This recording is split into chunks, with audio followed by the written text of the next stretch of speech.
everyone and welcome back to my YouTube channel. So today we are going to be making some homemade candles.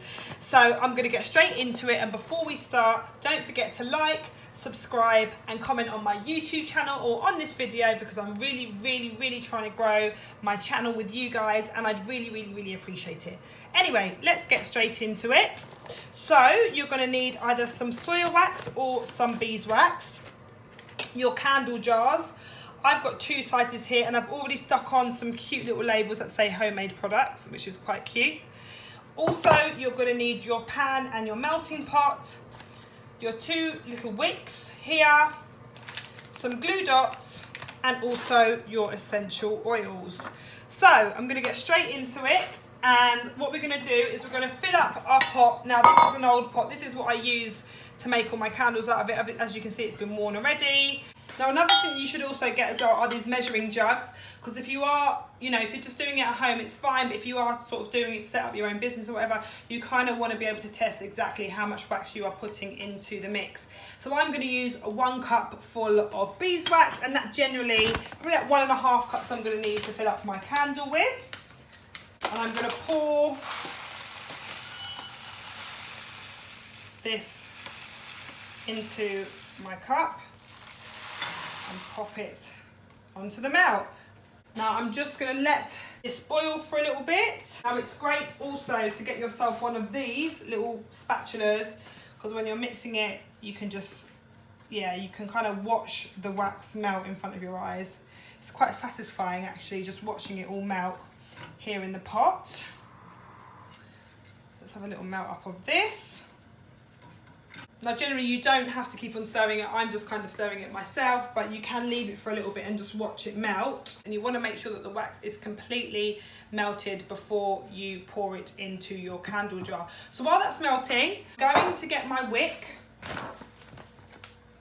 And with my wick, I'm going to get my glue dots and I'm going to stick my glue dot onto my wick, peel it off, and pop it onto the end of the wick. Now these can be quite tedious, so sometimes it is better to do it with a glue gun, because that really does help it stick properly. But however, I mean, just like this is fine.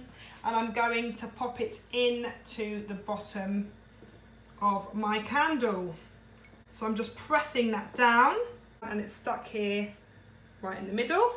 Now you also need one of these, because this is what's going to hold your wick inside the jar, and it's going to stop the wick from falling down when you pour the hot wax into the jar. So you need something like this, which is quite sturdy, and it's going to help the wick stand still. And then you're going to pour it into the jar and the wick's not going to bend. Now I can see my wax melting, it's looking good, the wax is starting to melt, which is amazing.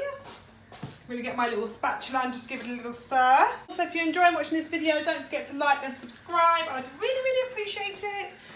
As you can see, it's getting a bit softer. You'll soon start to be able to see it melting. I'll come a little bit closer so you can really see what's happening. You can see the water's boiling. You can turn it down and the wax is just starting to melt. Now you can get a double boiler. I'm just using my normal oven, which works fine for me.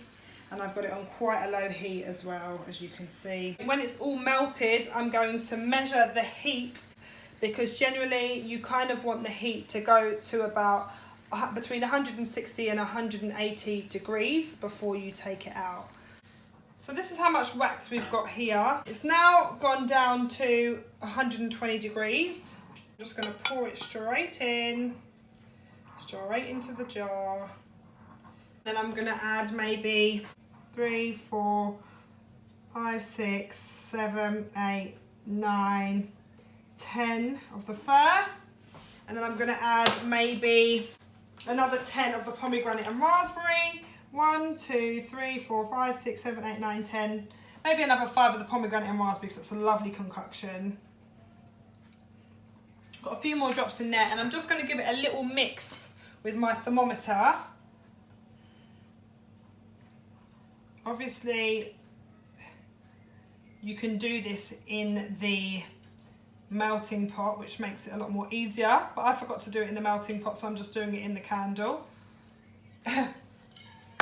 Again, I'm going to add a little bit more of the raspberry.